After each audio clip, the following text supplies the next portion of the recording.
नमस्कार, आप देख रहे हैं बिस्तक की खास पेशकश। बाजार रिकॉर्ड स्तरों के करीब हैं, तो ऐसे में अप्रोच जानना जरूरी है कि कौन से ऐसे सेक्टर्स हैं जहां पर अभी भी पैसा कमाने का चांस है और क्या यहां पर बाजार में तेजी और बढ़ेगी कि नहीं। तो इसी गुत्थी को सुलझाएंगे। आज बेहद ही खास मेहमान हमारे साथ मौजूद हैं। सौरभ मुखर्जी जी हमारे साथ इस शो में इस समय शिरकत करेंगे। Founder and chief investment officer हैं मार्सलस इन्वेस्टमेंट मैनेजर्स के। सौरभ जी नमस्कार, स्वागत है आपका बिस्तक पे। नमस्कार। Thank you for inviting me. Thank you Rajat. Sir, पहला सवाल तो पहले तो बहुत बहुत आपको मुबारक की बाजार रिकॉर्ड स्तर पे पहुंचा, और जैसे आप बोलते थे कि इंडिया में ग्रोथ स्टोरी इंटैक्ट है, खरीदिए यहां से और ऊपर जाएगा, बिल्कुल वही होता हुआ नजर आया। लेकिन क्या ये बहुत कम समय में बहुत तेज गति से भाग गया है बाजार? अभी अप्रोच क्या रखनी चाहिए मार्केट्स पे? देखिए, अगर आप इकोनॉमी की परफॉर्मेंस देखो, इकोनॉमी अच्छी हालत में है। मैं 20 साल से मार्केट में काम कर रहा हूँ। कभी मैंने अपने करियर में पहले देखा नहीं है कि एक कंट्री में 2.5% इंटरेस्ट रेट्स ऊपर जाते हैं। 2.5% इंटरेस्ट रेट ऊपर जाने के बावजूद आपकी इकोनॉमी ग्रो कर रही है 6.5% पे। सो इस ये एक संकेत है कि इंडिया की इकोनॉमी की मैक्रो हालत, इकोनॉमिक हेल्थ अच्छी है। और जैसे जैसे समझ आ रहा है कि दुनिया भर में इन्फ्लेशन अब नीचे की तरफ जा रहा है। फेडरल रिजर्व ने भी मोटा मोटी सिग्नल दे दिया है कि रेट साइकिल पीक हो गया है। अगले 2-2.5 साल में रजत लगता है कि इंटरेस्ट रेट्स घटेंगे। अगर इंटरेस्ट रेट्स घटेंगे तो इकोनॉमिक ग्रोथ को और प्रोत्साहन मिलेगा।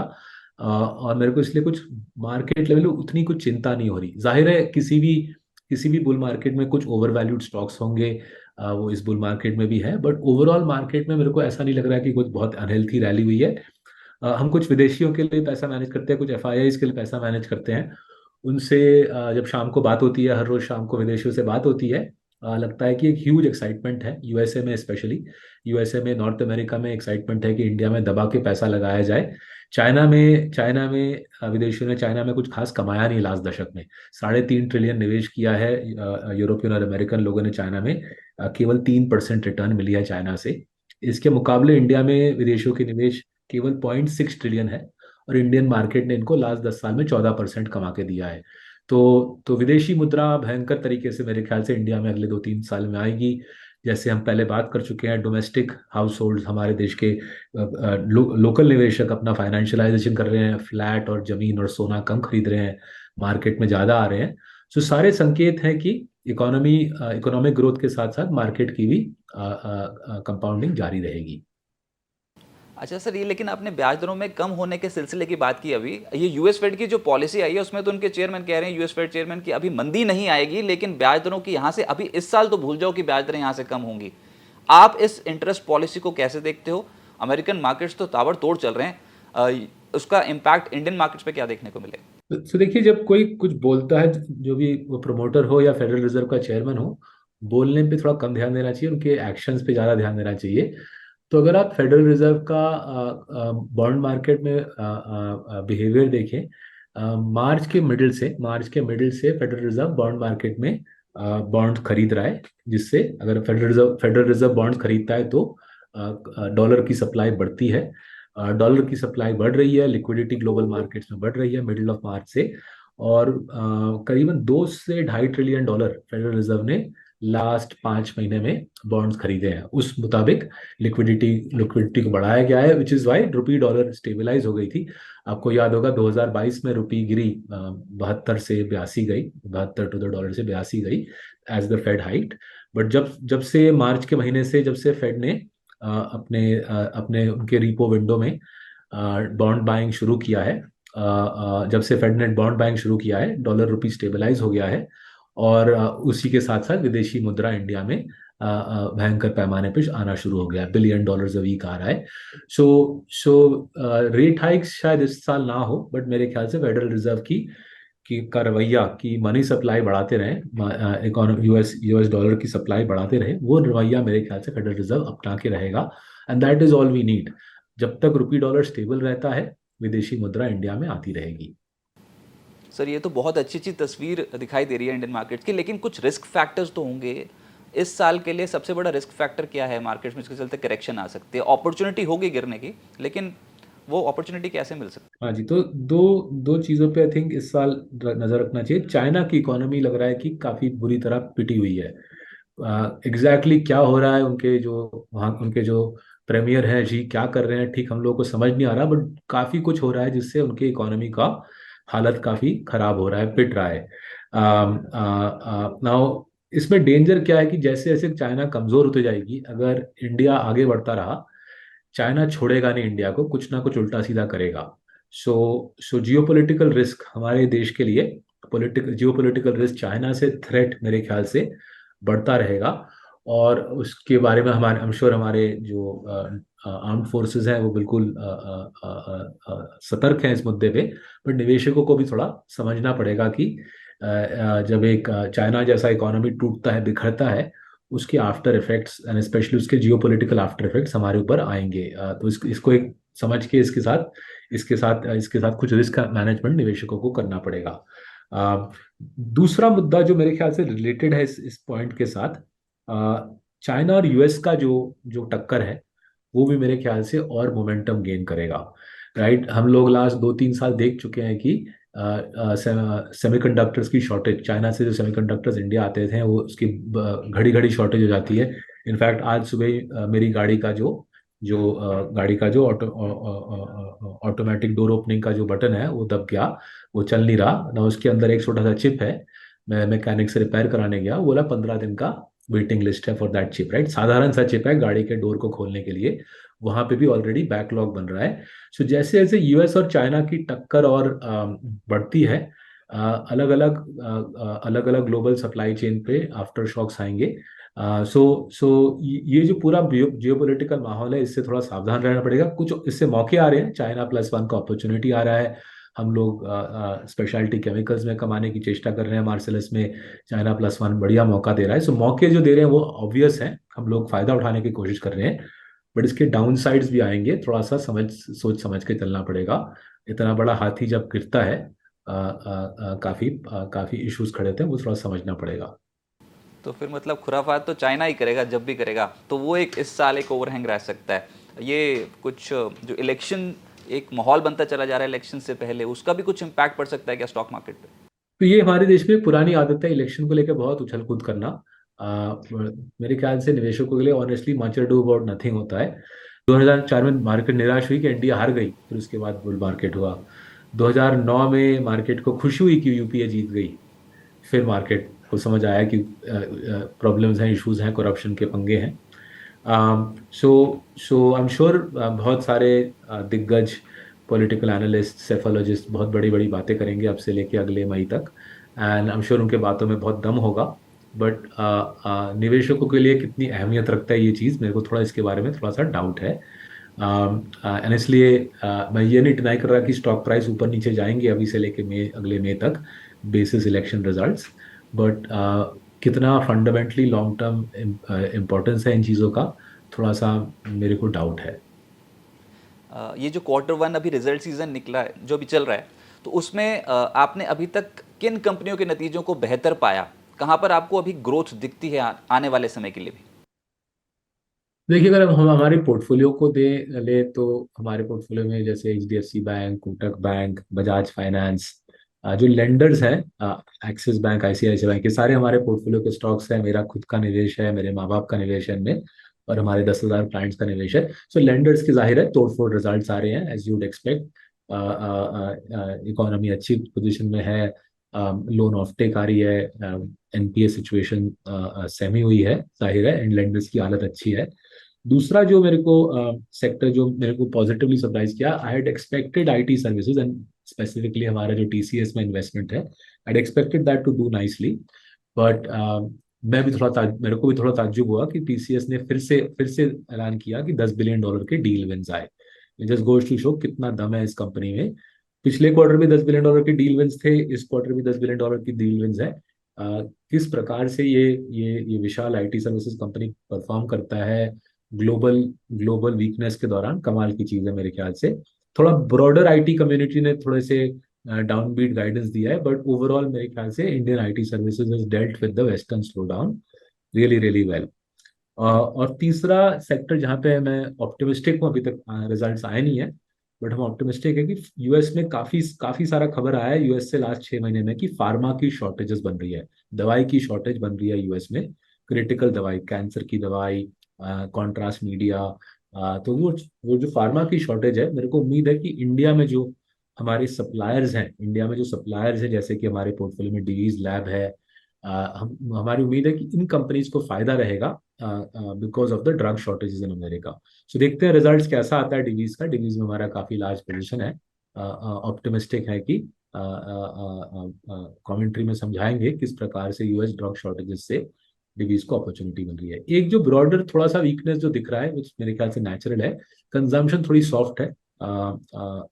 हमारे पोर्टफोलियो में हैवल्स या बाकी रिटेलर्स नहीं है, टाइटन के अलावा दूसरे रिटेलर्स हमारे पोर्टफोलियो में नहीं है, बट जनरली कंजम्पशन थोड़ी सॉफ्ट है।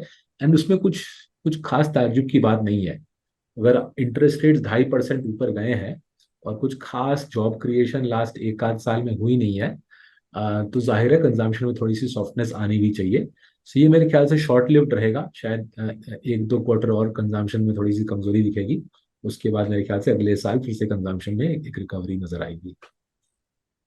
अच्छा सर, लेकिन हमारे पास ना निवेशकों के बहुत सवाल आते हैं। वो ये पूछते हैं कि एचडीएफसी बैंक में ये post merger of HDFC limited क्या करना चाहिए, और रिलायंस के ऊपर भी सवाल आते हैं कि पोस्ट जियो फाइनेंशियल का जो डीमर्जर हुआ है उसके बाद रिलायंस इंडस्ट्रीज पे क्या अप्रोच रखनी चाहिए। तो क्या करें इन दो बड़ी एंटिटीज पे। रिलायंस में हमारा निवेश तो है नहीं, तो खास खास कुछ बता नहीं पाऊंगा। ये बात सही है कि मेरे ख्याल से वो ठीक कर रहे हैं बाय डीमर्जिंग वेरियस एंटिटीज।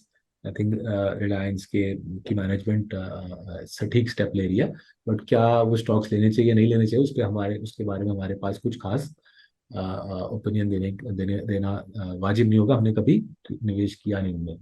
रही बात एचडीएफसी बैंक की, बड़ी पोजीशन हमारी काफी सालों से, आई थिंक 6 साल से बड़ी पोजीशन है। और हमारी जो सोच है कि ये बैंक लास्ट 35 साल में कमाल कर चुकी है। एचडीएफसी के मर्जर से और तगड़ी बन जाती है। याद रखिएगा, जब तक एचडीएफसी लिमिटेड था ऊपर, HDFC bank home loan underwrite नहीं कर सकती थी बड़े पैमाने पे। राइट, इससे एचडीएफसी बैंक को एक हैंडीकैप आता था। राइट, आईसीआईसीआई बैंक का आई थिंक प्रति ब्रांच कुछ 30-35 करोड़ होम लोन है। एचडीएफसी बैंक का बिफोर द मर्जर प्रति ब्रांच शायद 2-3 करोड़ का होम लोन था। होम लोन अच्छी चीज है क्योंकि 10 साल टिकती है, बैंक के बैलेंस शीट में कमाई का मौका बैंक को ज्यादा मिलता है। Without home loans HDFC bank ने लास्ट 35 साल में करिश्मा करके दिखाया है। सो अब सोचिए विथ होम लोन्स क्या कमाल की परफॉर्मेंस ला सकती है ये बैंक। एचडीएफसी बैंक अब तक बेसिकली चला है, अपने फर्स्ट 35 ईयर्स में एचडीएफसी बैंक चला है on on auto loans, SME loans, consumer loans. Right, अब बड़ा होम लोन का कैटेगरी ऐड होगा। एचडीएफसी बैंक क्रॉस सेल करेगी अपने कस्टमर्स को। और अगर मानिए 20-25 करोड़ प्रति ब्रांच होम लोन भी बेच पाए, तो आपको मेरे को काफी फायदा दिखेगा। सो एज शेयर होल्डर्स हमको काफी कॉन्फिडेंस है कि ये मर्जर का वर्कआउट करेगा। और शशि जगदीशन जी और उनकी टीम ने जो लास्ट 5 साल में काम किया है, उससे भरोसा भी बनता है कि ये मैनेजमेंट टीम डिलीवर करेगी। सर ये ना दो थीम्स हैं मार्केट की जो एकदम से सडनली चलना शुरू हुई है पिछले 1-1.5 साल में, वो है डिफेंस और रेलवेज। कुछ एलोकेशन करना चाहिए अपने पोर्टफोलियो, कुछ हिस्सा लगाना चाहिए कि इन कंपनियों में। देखिए, हमने लगाया नहीं है, बट ये बात जरूर है कि काफी दिलचस्प थीम्स है। रेलवेज में कॉम्पिटिटिव एडवांटेज वाले वेंडर्स होना थोड़ा मुश्किल है। रेलवेज की जो आस्क है, जो रिक्वायरमेंट्स है, रीजनेबली स्ट्रेट फॉरवर्ड है। जो इनकरेजिंग ट्रेंड हमको जो दिख रहा है कि इंडियन रेलवेज फटाफट पेमेंट कर रही है अपने वेंडर्स को, सुन के बहुत खुशी होती है। भले हमने निवेश ना किया हो, बट सुन के बहुत खुशी होती है कि जो लाखों छोटे छोटे वेंडर्स हैं इंडियन रेलवेज के, उनको फटाफट पेमेंट मिल रही है। डिफेंस में जो सबसे बड़ा जो गेम रहेगा वो ऑफसेट्स का रहेगा, क्योंकि हिंदुस्तान करीबन हर साल $100 बिलियन स्पेंड करता है विदेशी वेपन्स खरीदने में। और करंट जो एनडीए सरकार है उसका रवैया रहा है कि ये हर एक विदेशी ऑर्डर में एक ऑफसेट रिक्वायरमेंट होगी करीबन 40%। माने अगर इंडिया बाई कर रहा है $100 billion of weapons, $40 billion local ecosystem को ऑर्डर प्राप्त होंगे। हमने निवेश इसलिए नहीं किया बिकॉज हमको समझ नहीं आ रहा वो जो ऑफसेट्स का इकोसिस्टम है उसमें कितना काम मेरिट पे होगा और कितना काम बड़े बड़े लोगों के फोन कॉल पे होंगे। सो अगर मेरिट पे होगा तो अच्छी कंपनियां उभर के आएंगी, होपफुली हम उस पर निवेश कर पाएंगे। लेकिन अगर बड़े बड़े लोगों के फोन कॉल पे ऑफसेट के ऑर्डर आएंगे तो उससे आपका मेरा कमाना थोड़ा मुश्किल हो जाता है। सर जब Q1 रिजल्ट्स की बात चल रही थी तो आपने बोला था कि लेंडर्स के नतीजे अच्छे आए हैं कुछ चुनिंदा कंपनियों के, उसके बाद टीसीएस में आप एक्सपेक्ट कर रहे थे, लेकिन वहाँ पर ऑर्डर इन्फ्लोज बहुत तगड़े देखने को मिले हैं। ओवरऑल सेक्टर ने कुछ बहुत अच्छा प्रदर्शन अभी तक नहीं किया, और ऊपर से फार्मा कंपनियों के दिन थोड़े सुधरते नजर आए हैं। लेकिन हमारे पास जो सवाल आते हैं वो ये है कि जब सौरभ मुखर्जी जी आए आपके चैनल पे, तो वो कुछ सेक्टर्स बताएं जिन पे वो बुलिश हैं और आने वाले समय के लिए ग्रोथ दिखती है। तो सर कुछ सेक्टर्स, कुछ शेयर्स विद प्रॉपर डिस्क्लेमर, जो भी सेबी चाहती है वो डिस्क्लेमर आप दे देना, लेकिन कुछ सेक्टर्स और कुछ शेयर्स आपकी तरफ से। तो देखिए, डिस्क्लेमर मैं एक बार दे चुका, फिर दे देता हूँ कि ज्यादातर शेयर जिनका मैं जिक्र कर रहा हूँ इसमें मेरा खुद का निवेश है, मेरे पेरेंट्स का निवेश है और हमारे 10,000 क्लाइंट्स का निवेश है। सो अगर हम सेक्टर्स की बात करें, फाइनेंशियल हम कर चुके हैं। स्पेशलिटी केमिकल्स, स्पेशली जो kind of the pharma side of speciality chemicals, में स्पेशलिटी केमिकल्स का एक एग्रोकेमिकल साइड है। एग्रोकेमिकल साइड में दिक्कतें नजर आ रही है हमारे, थैंकफुली हमारा निवेश है नहीं, बट लग रहा है कि ग्लोबल ओवर सप्लाई चल रही है एग्रोकेमिकल्स की। बट जो दवाई वाला साइड है, इंसान के दवाई वाला साइड है, वहाँ पे यूएस में शॉर्टेजेस हैं। एंड मेरे को उम्मीद है कि इंडिया में काफी बड़ी तेजी आएगी in the whole supply chain which feeds into US, the US pharmaceutical market. ये शॉर्टेज की वजह क्या है एक्चुअली उतना आसान नहीं है समझना। हमारे ख्याल से चाइना का इसमें कुछ रोल है। चाइना दुनिया का करीबन 70-80% एपीआई, एक्टिव फार्मास्यूटिकल इंग्रेडिएंट, दुनिया का 80% एपीआई चाइना बनाता है। मेरे ख्याल से चाइना कुछ शरारत कर रहा है इस मुद्दे पे, विच इज वाई यूएस में काफी बड़े पैमाने पे ड्रग शॉर्टेजेस बन रही है। जाहिर है अपॉर्चुनिटी हमारे लिए दरअसल इंडिया में बड़ी होगी। हमारा निवेश डिवीज लैब में है। हमने लास्ट नवंबर दिसंबर उसका पोजीशन ट्रिपल किया था। इस साल थोड़ा कमाया है।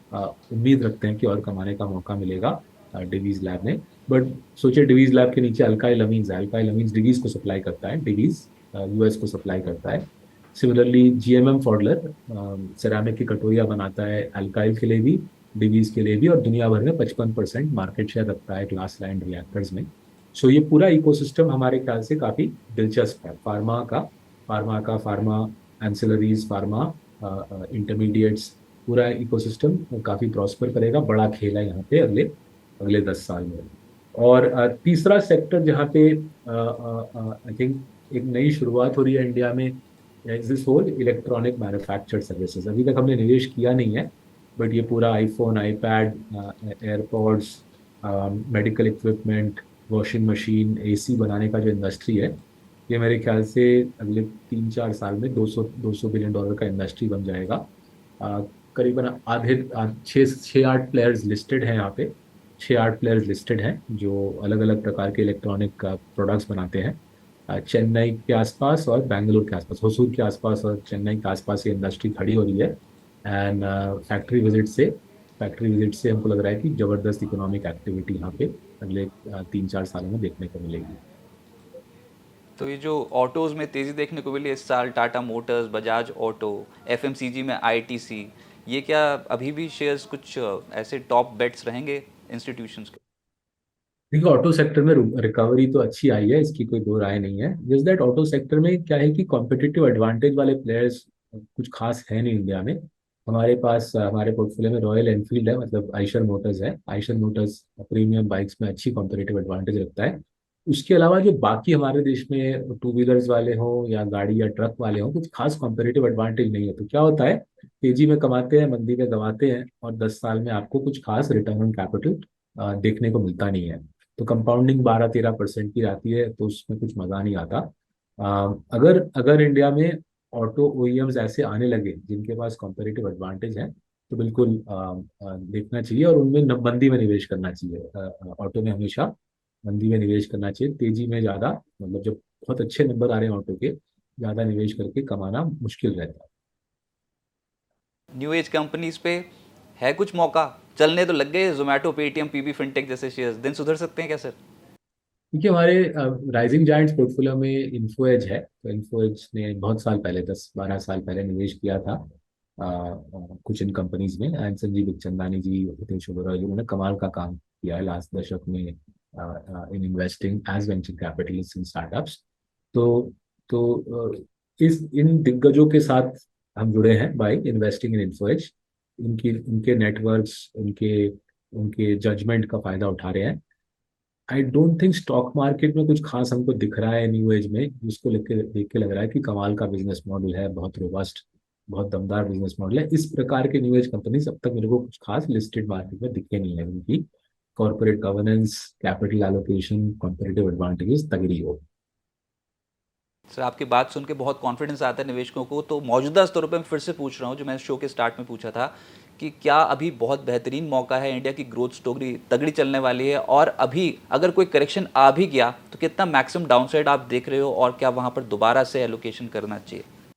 देखिए, जब कोई पूछता है मुझको कि मौका, ये बेहतरीन मौका है नहीं, मेरे ख्याल से हर एक मौका बेहतरीन है। हर एक मौका बेहतरीन है। 2 साल पहले भी अच्छा मौका था, 5 साल पहले भी अच्छा मौका था, आज से 2 साल बाद भी रहेगा। जो आपके दर्शकों को समझना है कि आप, अगर आप कमा रहे हो एज एन इंडियन इन्वेस्टर, आप अपने जॉब से कमा रहे हो, अपने बिजनेस से कमा रहे हो, इंडिया में स्टॉक मार्केट के अलावा कुछ खास साधन है नहीं आपके पास अपने पूंजी को बढ़ाने के लिए। एफडी करके या घर घर खरीद के या सोना खरीद के आपके वेल्थ को कंपाउंडिंग करना थोड़ा मुश्किल रहता है। इसलिए अगर को वेल्थ कंपाउंडिंग हासिल करनी है तो स्टॉक मार्केट में आपको आना चाहिए। आपके पास खुद टाइम है तो खुद रिसर्च करके अच्छे स्टॉक्स लीजिए। अगर आपके पास टाइम नहीं है तो म्यूचुअल फंड, पीएमएस के जरिए से निवेश कीजिए। बट इसमें मेरे दिमाग में कोई इसके बारे में कोई डाउट नहीं है कि जो भी ये प्रोग्राम देख रहा है उसको दबा के मार्केट में निवेश करना चाहिए। बहुत शुक्रिया साहब, सर आपका हमारे साथ जुड़ने के लिए और मार्केट्स पे अप्रोच बताने के लिए बहुत बहुत शुक्रिया। चलिए, thank you very much. Thank you sir.